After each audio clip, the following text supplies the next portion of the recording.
So, good morning guys, around 6:20 in the morning. So ayan, sad to say goodbye for now to our family and friends. Until we meet again guys. And we're going back to hometown.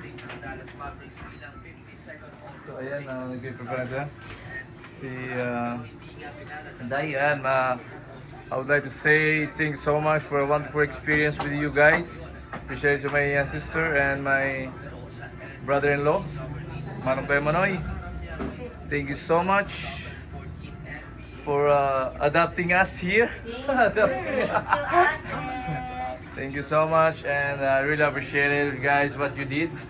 So be happy always, and be kind to everyone. Ayan, just peace, no hate, just love. Ayan, thank you so much, and to all my friends, thank you, and until we meet again, thank you so much for a wonderful experience, guys. Ayan, happy with you.